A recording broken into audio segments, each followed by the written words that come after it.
সর্বপ্রথম একদল বান্দাকে জাহান্নামে দিবে, যারা কাফের ছিল, মুশরিক ছিল, আবু জেহেল, উতবা, সাহেবা। 1 নম্বর, কোনো হিসাব নাই। 2 নম্বর, আরেকটা দলকে জাহান্নামে দিবে। তারা কারা? মানুষ যত খারাপই হোক, কিছু না কিছু ভালো কাজ তো করে, করে না? অবশ্যই করে। এরা হলো এই জীবনের এক পর্যায়ে অনেক ভালো কাজ করেছিল, কিন্তু জীবনের এক পর্যায়ে এসে নাস্তিক হয়ে গেছে, মুরতাদ হয়ে গেছে, ধর্ম থেকে বের হয়ে গেছে। এদেরকেও বিনা হিসাবে জাহান্নামে দিবে। সহজে বুঝেন, একজন ব্যক্তি মনে করেন অজু করে নামাজে দাঁড়াইছে, অজু করে নামাজে দাঁড়াইছে, 1 রাকাত পড়ছে, 2 রাকাত নামাজ পড়বে, 1 রাকাত পড়ছে, দ্বিতীয় রাকাতে দাঁড়িয়ে রুকুতে অথবা সিজদায় গিয়ে তার বাতাস বের হয়ে গেছে বা অজু চলে গেছে। এখন সে যে আগে 1 রাকাত পড়ছিল, তার 1 রাকাতের দাম আছে? সব শেষ। এরূপ ভাবে যারা হজ করছিল, যাকাত দিছিল, সব নেক কাজ করেছিল, কিন্তু জীবনের এক পর্যায়ে এসে নাস্তিক হয়ে গিয়েছে, মুরতাদ হয়ে গিয়েছে, তাদেরকেও বিনা হিসাবে জাহান্নাম। বলে নাউজুবিল্লাহ। এবার 3 নম্বর দল, আমার আলোচ্য বিষয় হলো এটা, খেয়াল করেন, আমার দিকে তাকান। 3 নম্বর যেই দলটা হবে, আল্লাহ রাব্বুল আলামিন জিজ্ঞেস করবে, ওরে বান্দা গুনাহ কেন করেছিলে বলো, গুনাহ কেন করেছিলে বলো। নবীজি হাদিসের মধ্যে বলেন, আল্লাহ যাকে জিজ্ঞেস করবে, বান্দা গুনাহ কেন করেছিলে বলো, ওই বান্দার কবলে জাহান্নাম ছাড়া আর কোনো উপায় নাই। খেয়াল করে শুনুন, মুসলমান আল্লাহর গোলাম, দিলটা নরম করে দিবেন। আল্লাহ রাব্বুল আলামিনের দরবারে মানুষ দাঁড়িয়ে মিথ্যা কথা বলবে। আমি শুরুতে বলেছিলাম, সূরা কিয়ামার যে আয়াত আমি তেলাওয়াত করেছি, আল্লাহ রাব্বুল আলামিনের দরবারে দাঁড়িয়ে মানুষ মিথ্যা কথা বলবে। কারণ আল্লাহ তো আগের থেকেই জানে কে জান্নাতের যোগ্য আর কে জাহান্নামের যোগ্য। প্রশ্ন হলো, তাহলে মানুষকে আল্লাহ দুনিয়ায় পাঠাইলেন কেন? উত্তর হলো, আল্লাহ জানার জন্য নয়, বান্দাকে জানানোর জন্য। তুমি জেনে আসো তোমার আমলের মাধ্যমে জান্নাতের যোগ্য নাকি জাহান্নামের যোগ্য। বুঝলেন? আচ্ছা, এবার আসেন, আল্লাহ রাব্বুল আলামিন জিজ্ঞেস করবে, এরে বান্দা গুনাহ কেন করেছিলে বল। তখন তো আর গুনাহ করি নাই। বান্দা আল্লাহর সামনে দাঁড়িয়ে বলবে, আল্লাহ জীবনে আমি একটা গুনাহও করি নাই। গুনার কথা যে ভুলে গেছে এমনটা নয়। আল্লাহ বলেন, বালিল ইনসানু আলা নাফসিহি বাসীরাতু ওয়ালাউ আলকা মাআযীরা। গুনার কথা ভুলে গেছে এমন নয়, গুনার কারণে নিশ্চিত জাহান্নাম দেখে অস্বীকার করবে, আল্লাহ দুনিয়ার জিন্দেগিতে আমি একটা গুনাহ করি নাই। আল্লাহ কি এত সহজে মানবে? না করলেই কি আর মেনে নিবে? যখন বান্দা অস্বীকার করবে, আল্লাহ 3 ভাবে প্রমাণ করবে যে তুমি গুনাহ করেছিলে। আল্লাহ 3 ভাবে প্রমাণ করবে তুমি যে গুনাহ করেছিলে। 1 নম্বর, আল্লাহ রাব্বুল আলামিন প্রথমবার যখন জিজ্ঞেস করবে, বান্দা গুনাহ কেন করেছিলে বলো, বান্দা বলবে, আমি জিন্দেগিতে একটি গুনাহ করি নাই। এবার 3 ভাবে প্রমাণ করবে সে যে গুনাহ করেছিল। 1 নম্বর হলো, জমিনকে আল্লাহ তাআলা ডাক দিবেন, ইয়াউমাইযিন তুহাদ্দিসু আখবারাহা বিআন্না রাব্বাকা আওহা লাহা। আল্লাহ জমিনকে ডাক দিয়ে বলবে, এ জমিন, তুমি বলে দাও এই পাপিষ্ঠ তোমার কোন অংশে কোন পাপ কাজ করেছে, জমিন তা বলে দিবে। 1 নম্বর। 2 নম্বর, সূরা ইয়াসিনের মধ্যে আল্লাহ বলেন, আল ইয়াউমা নাখতিম আলা আফওয়াহিহিম ওয়া তুকাল্লিমুনা আইদিহিম ওয়া তাশহাদু আরজুলুহুম বিমা কানু ইয়াকসিবুন। জবানের মধ্যে মোহর মেরে দিবে, হাত পা অঙ্গ প্রত্যঙ্গ তার গুনাহ সম্পর্কে সাক্ষী দিবে। তাহলে 2 ভাবে প্রমাণ হয়ে গেল। তৃতীয়বার, আল্লাহ রাব্বুল আলামিন তার লিপিবদ্ধ একটা খাতা, কারণ ডান কাঁধের ফেরেশতা, বাম কাঁধের ফেরেশতা নেকের কাজ গুনার কাজ সব লিখে রাখে।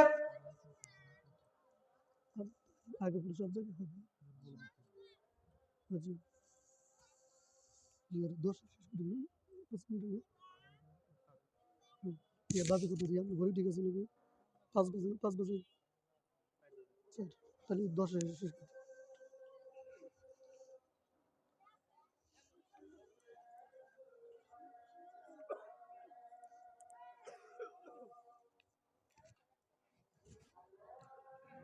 আচ্ছা, আজান হচ্ছে, আজান তো 7:45 থেকে শুরু হয়েছে, তো শেষ করি।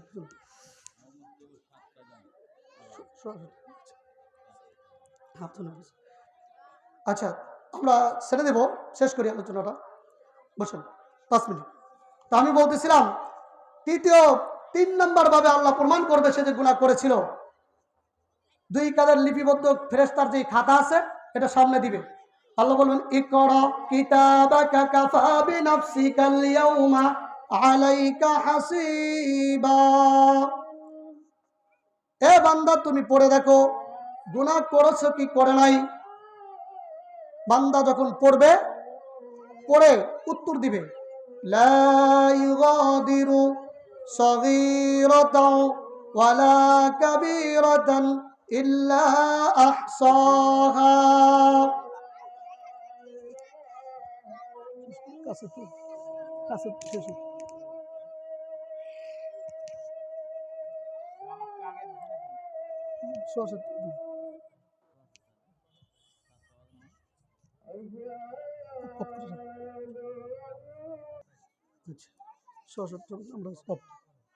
আমরা যারা অজু করে আসছি বসে যাই, এখানেও জামাত হবে, মসজিদেও জামাত হবে 7:15 ইনশাল্লাহ।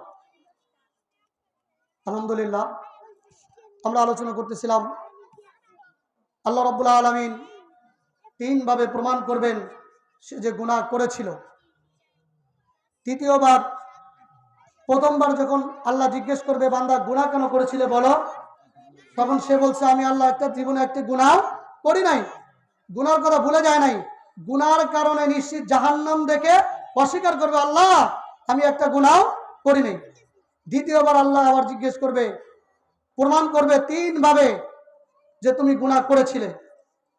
তৃতীয়বার আমরা বললাম, ইকরা কিতাবাকা কাফা বিনাফসিকাল ইয়াউমা আলাইকা হাসিবা। আল্লাহ রাব্বুল আলামিন লিপিবদ্ধ খাতার সামনে দিয়ে বলবে, তুমি পড়ে দেখো। বান্দা যখন পড়বে, পড়ে দেখবে, বলবে, লা ইউগাদিরু সগীরাতাও ওয়ালা কাবীরাতান ইল্লা আহসাহা। এটা কেমন আশ্চর্য কিতাব, যেই কিতাবের বড়ত্ব দূরের কথা, ছোট থেকে ছোট সবগুলো সাজানো ভাবে লেখা। তো যাও, দ্বিতীয়বার আবার আল্লাহ জিজ্ঞেস করবে, বান্দা গুনাহ কেন করেছিলে বলো। এবার তার বলার উপায় নাই, আমি গুনাহ করি নাই। বান্দা একটু কৌশল করবে, বলবে, আল্লাহ আমি যে গুনাহ করেছি এটা আমি করি নাই, শয়তান আমাকে দিয়ে গুনাহ করাইছে। এবার শয়তানকে ফাঁসাইতে চাইবে, আল্লাহ শয়তানকে ডাকবে, শয়তানকে ডেকে বলবে, শয়তান তুই আমার বান্দাকে কেন গুনাহ করাইছিস। শয়তান বলবে, আল্লাহ আমি গুনাহ করাইছি কি করাই নাই সেটা পরে আগে এই নাফরমানকে জিজ্ঞেস করেন আমাকে সে জীবনে দেখছে কিনা। বান্দাকে জিজ্ঞেস করবে, বান্দা তুমি শয়তান দেখছো। তখন বলবে, আল্লাহ শয়তান আমি দেখি নাই সত্য কথা, কিন্তু শয়তান আমার অন্তরের মধ্যে কুমন্ত্রণা দিছে। কুমন্ত্রণা দেওয়ার কারণে নামাজ ছেড়ে দিয়েছি, বেপরদা করেছি, সুদ খেয়েছি, ঘুষ খেয়েছি, গুনার কাজে লিপ্ত ছিলাম। তখন শয়তানকে আল্লাহ বলবে, শয়তান বলবে, আমি যে কুমন্ত্রণা দেবো এটা তো নতুন বলার কিছু নাই, কারণ আমি যখন শয়তান হয়ে গেলাম 7000 বছরের বন্দেগী আমার বরবাদ হয়ে গেল। আমি তখনই ঘোষণা দিয়েছি, যেই আদমকে সেজদা না করার কারণে লানত হয়ে গেলাম, শয়তান হয়ে গেলাম, ওই আদমের একটা সন্তানকেও ছাড়বো না কুমন্ত্রণা না দিয়ে। তখন আল্লাহ বলবে, শয়তান কেন কুমন্ত্রণা দিছে, এই শাস্তি শয়তানে ভোগ করবে। শয়তান তো ঘাড়ে ধরে বাধ্য করে না এই গুনাহ করতে, তুমি কেন গুনাহ করেছিলে বলো।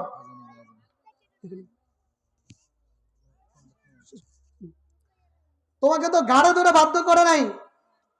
তখন তৃতীয়বার আবার জিজ্ঞেস করবে, গুনাহ কেন করেছিলে বলো। তখন বান্দার তো আর বলার উপায় নাই, কারণ প্রথমবার বলছে গুনাহ করি নাই, দ্বিতীয়বার শয়তানকে বাঁচাইতে চাইছে, শয়তানও যুক্তি দিয়ে চলে গেছে।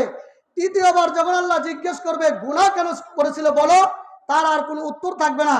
তখন আল্লাহ রাব্বুল আলামিন ফেরেশতাকে ডাকতে বলবে, খুযুহু ফাগুল্লুহু। এ ফেরেশতা, এ বান্দাকে ধরো, তার গলার মধ্যে লোহার বেড়ি পড়াও।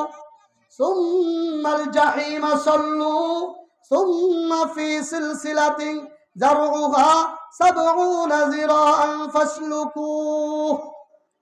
70 হাত অথবা 70 গজ লম্বা শিকল দিয়ে পেঁচিয়ে জাহান্নামের উপরে লটকে দাও। এজন্য আগের প্রশ্নের উত্তর, আল্লাহ তো আগের থেকেই জানেন কে জান্নাতি আর কে জাহান্নামী। আল্লাহ দুনিয়াতে মানুষ পাঠান কেন? বান্দা তুমি জেনে আসো তোমার আমলের মাধ্যমে তুমি জান্নাতের যোগ্য নাকি জাহান্নামের যোগ্য। আল্লাহ রাব্বুল আলামিন আমাদেরকে আলোচিত থেকে আমলি বিষয়গুলো আমল করার তৌফিক দান করুন। ওয়া আখিরি দাওয়ানা আলহামদুলিল্লাহ। আমরা যারা ওযু করছি কাতারবদ্ধ হয়ে দাঁড়িয়ে যাই।